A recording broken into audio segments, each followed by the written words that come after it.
नमस्कार, मैं वरुण कुमार। आप देख रहे हैं अमर उजाला। आज हमने आपको एक किस्सा सुनाया। आज एक हमने आपको खबर दिखाई, एक खबर बताई, एक खबर पर डिस्कशन किया और वो खबर थी कन्नौज की। कन्नौज में एक लड़की ने अपने पिता को जान से मार दिया। उसने अपने भाई के भी कत्ल का प्रयास किया और ऐसा उसने इसलिए किया कि वो एक लड़के से प्यार करती थी, उसे पसंद करती थी, उसके साथ आगे जीवन में बढ़ना चाहती थी। लेकिन ये लड़की महज 17 साल की थी। उसके माता-पिता को, उसके भाई को इन संबंधों पर ऐतराज था और फिर उसने सोमवार को, बीते सोमवार को उसने अपने पूरे परिवार को जो सब्जी बनाकर खिलाई, उसमें नींद की दवाइयाँ मिला दी और इस दवाई के प्रभाव से जब पूरा परिवार सो गया, तब इस सोती हुई अवस्था में उसने अपने पिता को आरी से उनकी गर्दन काट दी, उनका गला काट के उनका मर्डर कर दिया। ये जो पूरा केस है, ये केस याद दिलाता है एक पुराने प्रकरण की। 2008 का वो मामला है, अप्रैल का वो महीना था और जब अमरोहा में बावनखेड़ी गांव में शबनम नाम की एक लड़की ने अपने प्रेमी सलीम के साथ मिलकर एक ऐसे ही प्रकरण को अंजाम दिया था, एक ऐसी ही घटना को अंजाम दिया था। 7 लोगों का कत्ल कर दिया था अपने परिवार के।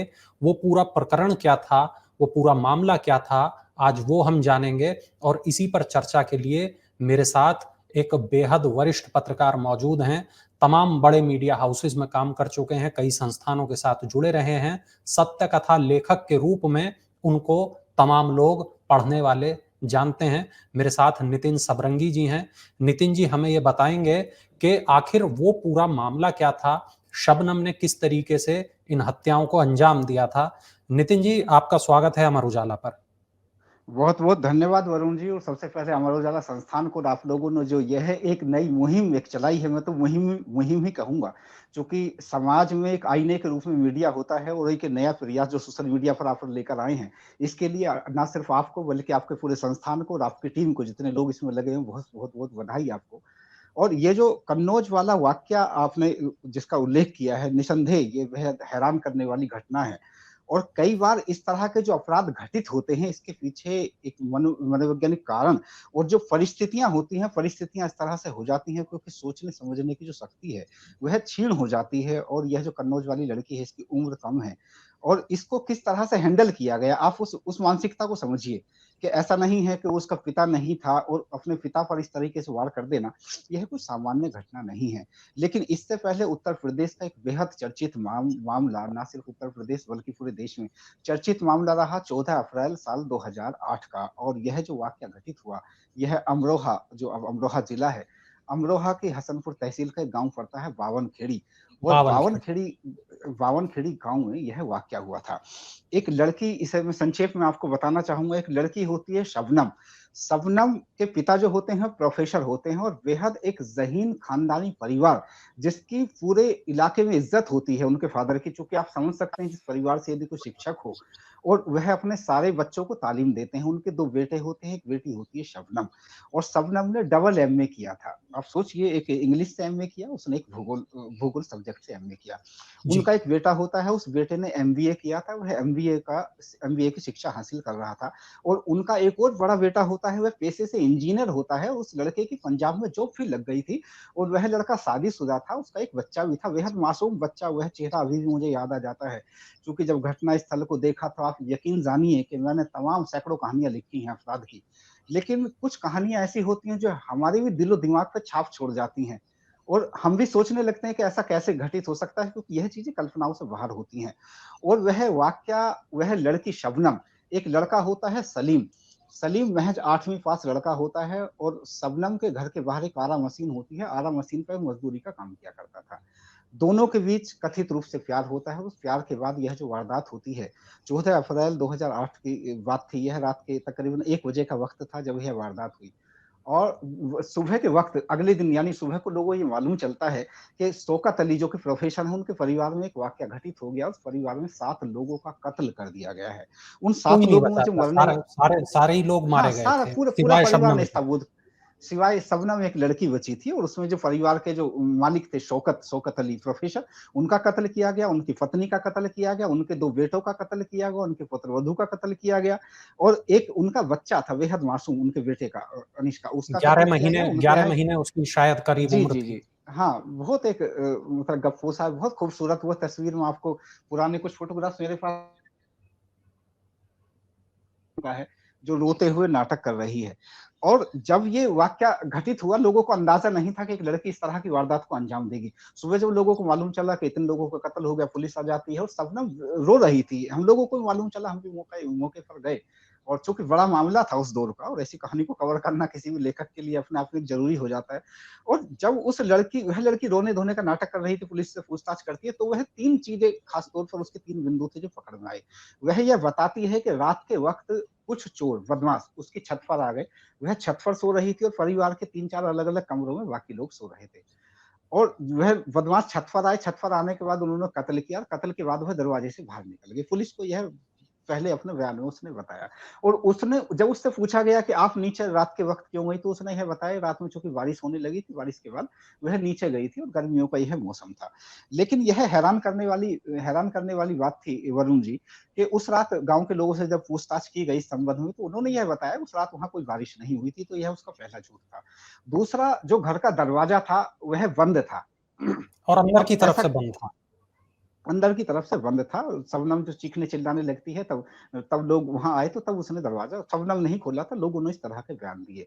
इसके अलावा एक और बात थी, अब चूँकि मामला इतना बड़ा था, परिवार की लड़की इकलौती बची थी, उसके साथ सहानुभूति ना सिर्फ़ गाँव वालों की, पुलिस वालों की, सभी की थी, और हाई प्रोफ़ एक बहुत ज़्यादा चर्चित केस हो जाता है। ऐसे में पुलिस के लिए कोई कदम उठाना अप्रत्याशित रूप से बहुत ज़्यादा कठिन होता है। आप एकदम उसको ऐसा नहीं कह सकते, तो उसके बयानों को तस्दीक करना ज़रूरी था, तो उसने कहा उसके पीछे के रास्ते से वह लोग चढ़कर आए थे। तो जब जो 2 मंजिला घर है, जो 2 मंजिला घर की दीवारों को देखा गया, उसपे पैरों के कोई वर्मी निशान नहीं थे। और यह जी। 3 झूठ ऐसे थे जिसने शबनम को संदेह के दायरे में ला दिया था, लेकिन फिर भी ग्रामीणों में बहुत ज़्यादा आक्रोश था, अपनी तरह का उस क्षेत्र का एक बड़ा मामला था। तो आप सीधे तौर पर उस लड़की को अरेस्ट नहीं कर सकते थे। उसके बाद मालूम चलता है, धीरे-धीरे पता चलता है, सलीम से उसके ताल्लुकात रहे। सलीम को थाने लाया जाता है, सलीम से पूछताछ की जाती है, सलीम को मनोवैज्ञानिक ढंग से जो पूछताछ होती है, और इ इन द मीन टाइम उन दिनों मोबाइल का चलन हो गया था। इन द मीन टाइम उनके मोबाइल की सीडीआर भी ली जाती है। तो उस रात वरुण जी, दोनों के बीच सलीम और शबनम के दरमियान 55 बार बातचीत हुई थी। यह ऑन द रिकॉर्ड है, जो पुलिस ने आरोप पत्र चार्जशीट को माननीय न्यायालय में दाखिल की। जी। तो उस उन दोनों से पूछताछ की जाती है, पूरा केस खुल जाता है। इस दौरान एक और रोचक वाकया, मैं इसी घटना से जुड़ा हुआ इससे एक रोचक पहलू आपको बताऊँ, कि मामला इतना बड़ा था, उत्तर प्रदेश की तत्कालीन मुख्यमंत्री थी उन दिनों सुश्री मायावती, और मायावती। मायावती जी को गाँव का दौरा करना पड़ता है, क्योंकि वाकया बड़ा था, ये छोटी घटना नहीं बहुत। थी। जी। और जब उन्होंने दौरा किया, तो शबनम, मेरे याद है बहुत अच्छे से, मैं वो सीन कभी भूलता नहीं हूँ। शबनम चारपाई पर बैठी हुई थी, शबनम रो रही थी, और वह उनसे हाथ जोड़कर उनसे कहा कि बहन जी मुझे न्याय दिला दो। मायावती ने उनको आश्वस्त किया कि आपको पूरी तरह न्याय दिलाया जाए। बद्री प्रसाद जी उन दिनों वहाँ डीआईजी थे, और वह आए, और उन्होंने मतलब उन्होंने वास्तविक स्थिति मुख्यमंत्री को बताने की कोशिश की। लेकिन आप सोचिए वह कैसे हालात रहे होंगे, पुलिस सच को जानती थी। पुलिस फर्स्ट डे सच को जान गई थी कि कत्ल में शबनम शामिल है। उसके बावजूद भी इतनी हिम्मत नहीं थी कि उस शबनम को पकड़ा जा सके। मुख्यमंत्री आ चुकी थी, सहानुभूति उसके साथ थी, तो ये बेहद असमंजस की स्थिति थी, और मुख्यमंत्री ने ऐलान किया कि उस परिवार को 5 लाख रुपए का मुआवजा भी दिया जाए, इसकी घोषणा हो गई थी। अब ये बेहद और भी ज़्यादा असमंजस की स्थिति थी। आप अधिकारियों की मनोदशा का अंदाज़ा लगाइए कि एक लड़की कातिल है, उस कातिल को मुख्यमंत्री मुआवजे का भी ऐलान कर रही है, लेकिन वो सामाजिक दृष्टिकोण से कर रही है, चूँकि लोगों में आक्रोश भी था, उन चीज़ों को बिल्कुल। शांत किया जाना भी ज़रूरी था। लेकिन पुलिस की जो अपनी पूछताछ थी और अपनी जो इन्वेस्टिगेशन थी, उसमें ये सामने आ रहा था, शबनम सीधे तौर पर उसका इन्वॉल्वमेंट है। बहरहाल मुख्यमंत्री को कन्विंस किया जाता है, उसके बाद इस केस का खुलासा किया जाता है, और यकीन जानिए जब इस केस का खुलासा किया गया, किसी को भी इस बात का भरोसा नहीं हुआ कि एक लड़की ने अपने ही परिवार के ना सिर्फ जन्म देने वाले माता-पिता को, अपने भाइयों को, अपनी अपनी भाभी को, अपनी भतीजी को, और अपनी एक रिश्तेदार लड़की को, सभी को रास्ते से हटा दिया। और वरुण जी, मैं आपको बता दूं कि आरोपियों का यह इकबालिया बयान रहा, जो तथ्य तब सामने आए, और मैंने खुद इन चीजों को लिखा कि शबनम, वह जो लड़का आया था, वह धारदार हथियार लेकर आया था, कुल्हाड़ी लेकर वह आया था, क्योंकि कुल्हाड़ी वह लेकर आरा आया में था सलीम। जी। सलीम आरा मशीन पर काम करता था, कुल्हाड़ी चलाने का बेहद वह अभ्यस्त था, उसे बहुत ज्यादा प्रैक्टिस थी, लेकिन वह इंसानी गर्दन पर कुल्हाड़ी चलाएगा, ये कभी ख्वाबों में सोचा भी नहीं जा सकता, आप और हम इस बारे में सोच भी नहीं सकते। और शबनम जो एक पढ़ी लिखी लड़की, यानी जिसने डबल एमए किया हो, उसके परिवार से, मतलब पूरा पढ़ा लिखा एक अच्छा परिवार, वह लड़की टॉर्च दिखा रही थी, आप विश्वास जानिए, वह टॉर्च दिखा रही थी गर्दनों को, और सलीम उन पर वार कर रहा था। और वह जो बच्चा था, मैं 11 मतलब महीने का इस वो पे बच्चा था। 11 महीने का जो बच्चा था, उस बच्चे के गाल पर जो मैंने देखा ब्लड के निशान थे, और ऐसे इतना खूबसूरत बच्चा वो पड़ा है, मतलब मैं ये ऐसे शब्द, इन चीज़ों को बयान नहीं उसको किया तो जाता गला क्योंकि दबा के बेहद मारा था, जहाँ तक मतलब रिपोर्ट बताती है। हाँ, उसको जी। गला काटा नहीं था उसका। जी, लेकिन परिवार के जी। जो बड़े अन्य लोग थे, जो शौकत अली थे, उनकी पत्नी थी, अन्य थे, उनकी गर्दन काटी गई थी और गर्दन कुल्हाड़ी से काटी गई थी। यह एक वाक़या रहा, और शबनम, अब लोगों को यह भरोसा करना बहुत फिर मुश्किल हो गया कि शबनम लड़की ऐसा कर ही नहीं सकती, क्योंकि ये अप्रत्याशित बात होती है कि एक लड़की ने इतने कत्ल कैसे कर दिए, ज़रूर अपने इसमें कोई और माता-पिता को। शामिल रहा। हाँ, वो मार ही नहीं सकती, तो ये एक सामाजिक मुद्दा भी बन जाता है। बहरहाल शबनम ने ना सिर्फ डबल एमए किया था, बल्कि वह एक शिक्षक के रूप में जॉब भी कर रही थी, लेकिन वह स्थायी शिक्षक नहीं थी, और इसके अलावा वह गाँव के जो बच्चे होते हैं, उनको ट्यूशन भी पढ़ाया करती थी। और कोई सोच नहीं सकता कि शबनम ऐसा कर सकती है, लेकिन शबनम जिस तरह की वो नौटंकी कर रही थी, उसको देखकर तो अंदाज़ा नहीं हो सकता था। जी, अच्छा, वरुण जी। नितिन जी, उसके बाद क्या हुआ? ये केस किस तरह आगे बढ़ा? और हाँ, उसके जब बाद फांसी की जी, इनको जी। सज़ा सुनाई गई, तो फिर आगे उसके बाद क्या हो पाया? जी, मैं आपको बता दूँ कि इस केस पर लगातार चूँकि कई कहानी जो मुख्य जब घटनाक्रम हुआ, घटनाक्रम पे मैंने कहानी लिखी, उसके बाद जब इस मामले में माननीय न्यायालय का फैसला आया अमरोहा अदालत से, उस पर कहानी लिखी, उसके बाद जब फांसी जैसी बातें आई, तब कहा इसके कई एपिसोड हमको करने पड़े, चूँकि केस बड़ा था। और जब यह मामला माननीय न्यायालय में चला जाता है, और इस मामले में जो तत्कालीन जाँच अधिकारी होते हैं, वह माननीय न्यायालय में आरोप पत्र दाखिल कर देते हैं। और जब चार्जशीट दाखिल होती है, उसमें सबूतों को जुटाया जाता है, लेकिन सलीम का परिवार कभी ये मानने के लिए तैयार नहीं था कि उसने ऐसा किया, जबकि शबनम के परिवार में उसके चाचा-चाची थे, वो अन्य लोग थे। उन लोगों ने मान लिया था कि उस लड़की ने ऐसा किया होगा, क्योंकि साक्ष्यों को देखिए, साक्ष्यों को कई बार नकारना बेहद कठिन हो जाता है। कठिन हो व्यक्ति जाता। कुछ भी कहे, जनभावनाएँ कुछ भी कहे, आरोपी कुछ भी कहे, उसका इकबालिया बयान कुछ भी हो, लेकिन आप साक्ष्यों को नहीं नकार सकते, और माननीय न्यायालय यदि किसी मामले में कोई जजमेंट अपना देती है, यह सर्वविदित है कि वह, मतलब साक्ष्यों को कसौटी पे कसा जाता है, उसके बाद कोई फैसला दिया जाता है। साल 2010 में इस मामले में फैसला आया, और फैसला यह आया कि शबनम को फांसी की सज़ा उसको उसके हक में की गई। सलीम को भी फांसी की सज़ा उसको हक में की गई, और उसके बाद यह लोग माननीय हाई कोर्ट चले जाते हैं। शबनम की तरफ से यह मामला हाई कोर्ट जाता है, और उस फैसले के खिलाफ यह लोग हाई कोर्ट जाते हैं। तब भी यह मामला चर्चित हुआ कि इस मामले में सज़ा हो गई, और सब अपने परिवार के 7 लोगों का कत्ल करने वाली शबनम को आखिर उसके किए की सज़ा मिल गई, यह भी एक बड़ी बात थी। उसके बाद जब मामला हाई कोर्ट जाता है, तो हाई कोर्ट में इस फैसले को बरकरार रखा जाता है, चूँकि केस अपने आप में एक दुर्लभ केस था, हीनियस क्राइम था। एक लड़की ने जन्म देने वालों को ही हमेशा के लिए रास्ते से हटा दिया था। वह लोग जबकि उसका अच्छा फ्यूचर चाहते थे, वह उसके पिता यह चाहते थे, उनकी लड़की प्रोफ़ेसर बन जाए, और इसीलिए उस शबनम को पढ़ाया था उन लोगों ने। लेकिन शबनम ने जो किया, उसकी उम्मीद नहीं थी।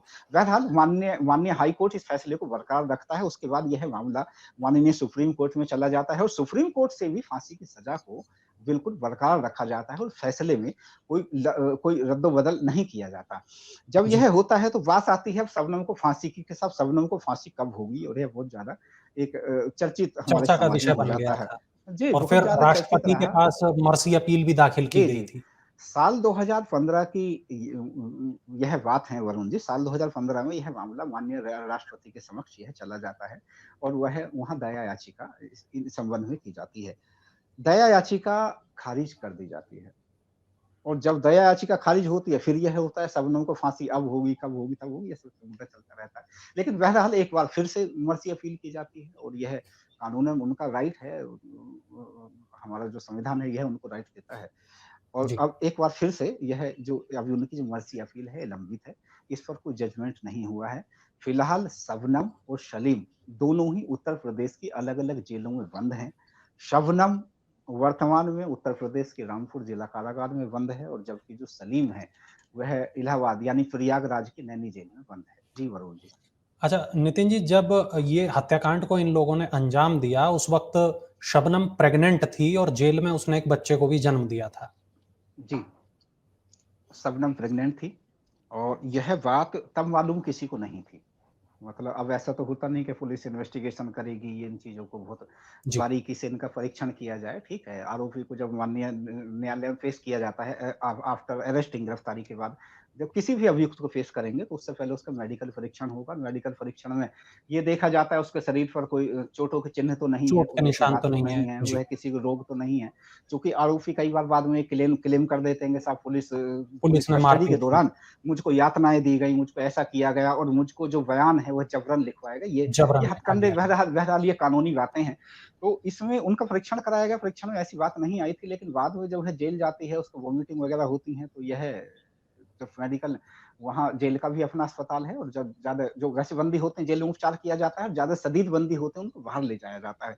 जब शबनम की जाँच होती है, तो शबनम प्रेग्नेंट पाई जाती है। अब यह भी एक अपने आप में बहुत खैर बहुत बहुत बड़ी खबर थी। अब ये था कि वह जो बच्चा उसके पेट में पल रहा था, उसकी कोख में उसका बच्चे का पिता कौन था? चूँकि सलीम उसका प्रेमी था और यह मान लिया गया, सलीम सलीम ही उस बच्चे का पिता था। बहरहाल उस मामले में जब बच्चे को वह जन्म भी देती है, वह एक बेटे को जन्म देती है, उस बेटे की परवरिश भी जेल के अंदर ही होती है। जी, वरुण जी। इस पे मैं बिल्कुल। वरुण जी, मैं आप जी, आप सवाल करिए ना। बिल्कुल। आगे बढ़ते हैं नितिन जी और अब आज की तारीख में दरअसल इस पूरी चर्चा का उद्देश्य ये था कि कन्नौज में करीब-करीब एक ऐसा ही प्रकरण हमारे सामने आया, जहाँ पे एक लड़की ने अपने पिता को जान से मार दिया, अपने भाई के कत्ल का प्रयास किया और बिल्कुल ये रिकॉल हो गया कि 2008 में भी एक इसी तरीके का मामला था और उसी के लिए आज जो जानकारी आपने दी ये उसी चर्चा हम लोग कर रहे थे। आपका बहुत शुक्रिया, आपने हमारे दर्शकों को बताया वो 52 खेड़ी जी, जी। हत्याकांड जिसकी चर्चा पूरे देश में हुई, जिसको लगातार मीडिया ने महीनों तक कवर किया, जो पूरे देश में एक बज़ का कारण बन गया था और आज एक बार फिर ये प्रकरण चर्चा में है क्योंकि इससे मिलता-जुलता एक प्रकरण कन्नौज से सामने आया है। बहुत शुक्रिया नितिन जी इस तमाम जानकारी का आपको जी, धन्यवाद। आपका आपने अमर उजाला तक इसे पहुँचाया, हमारे दर्शकों के साथ इसे साझा किया। तो अब जो दर्शक हमारे इस वीडियो को देख रहे हैं उनसे सिर्फ मैं ये कहना चाहूँगा कि इस पर हमने डिटेल वीडियो बनाया है कन्नौज वाले मामले पर, आप वो हमारे चैनल पर देखिए और हमारा ये जो आज का वीडियो था, ये जो अमरोहा की जो जानकारी हमने आपको मुहैया कराई, ये आपको कैसी लगी? ये कमेंट सेक्शन में हमें ज़रूर बताइएगा और ऐसे तमाम वीडियोज़ के लिए आप देखते रहिए अमर उजाला। एग्जिट पोल 2024 1 जून शाम 6 बजे से, लोकसभा चुनाव के नतीजे 4 जून सुबह 7 बजे से। देखिए चुनाव नतीजों से जुड़ी हर खबर सबसे पहले, सबसे सटीक, केवल अमर उजाला पर, amarujala.com।